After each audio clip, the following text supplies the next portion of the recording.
Thokozani bogogo, thokozani bomkhulu, thokozani nditsala, Dr. L here. Today we will unpack more on the Abalozi spirit guides. This time we will be focusing on them as firebenders. The last time on the previous video, we spoke about them being the nature spirits and the air spirits. Or rather, having the attributes of them working more with nature and with air. Now today we will be touching on them working with fire.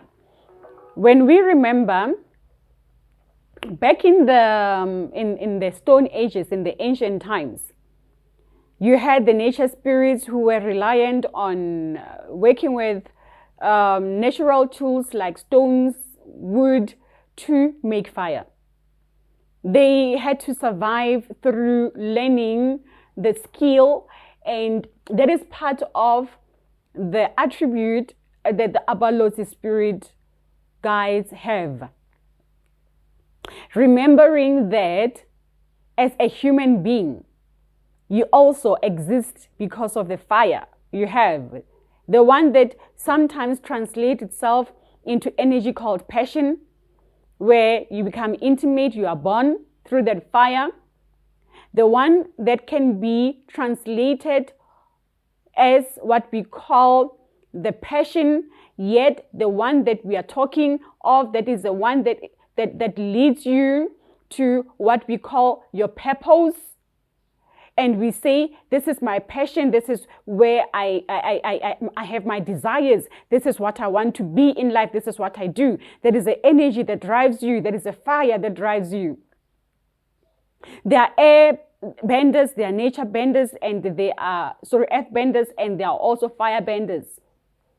Right? They have the power to work with fire. What does that mean when we're speaking now deeper into the spiritual context? It means that they also have the energy or the power, or closely linked with the energies, high energies that we call solar deities. The masculine and feminine energy that links with the solar energy itself. Bearing in mind and remembering that we live within the solar system. So Abalozi, they have this magnificent power, pure power of working with fire in that way, rebooting you, helping you, protecting you using fire.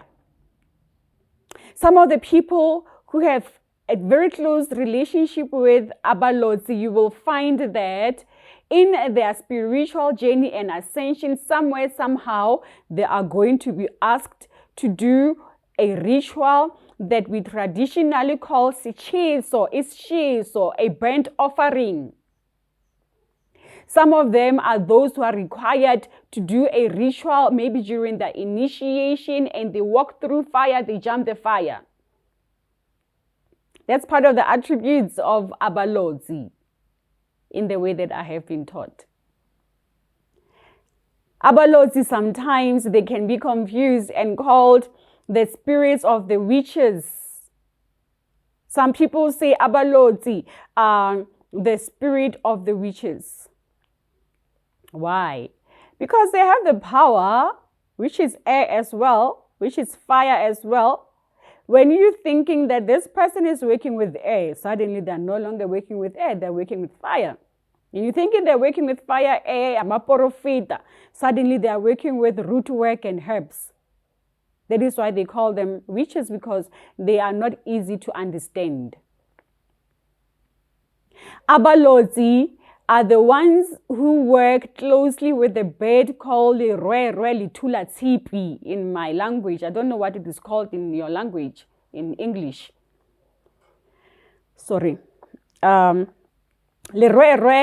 tsipi is a bird that usually you will see it very rare during the day.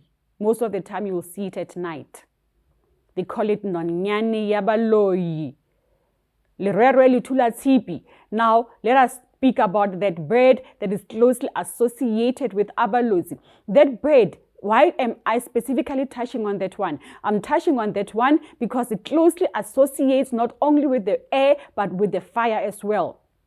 Matula Tipi being the ones that have the potent amount of fire to be able to cast iron and turn it into coins, turn it into spoons, turn it into metal weapons, turn it into certain things which are of value from iron.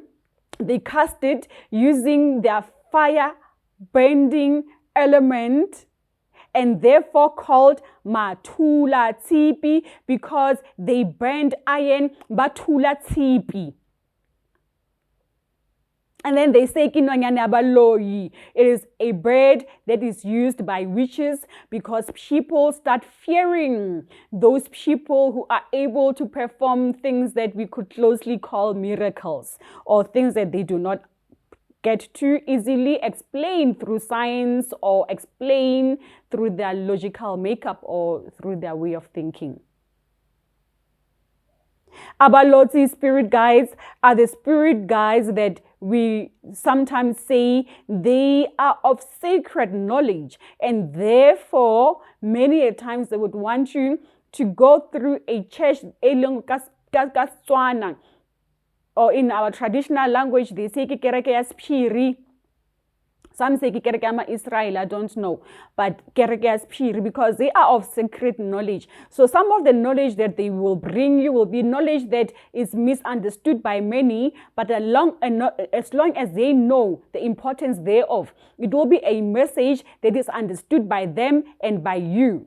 You may not necessarily understand it at that time or want to understand it at that time. And therefore, as a person who has been given the power to link with Abalozi spirit, you need to learn to be patient, because they could show you something right now, tell you something right now. Mari, it may only develop a year, 2, 3, 4, 5, 10 years later.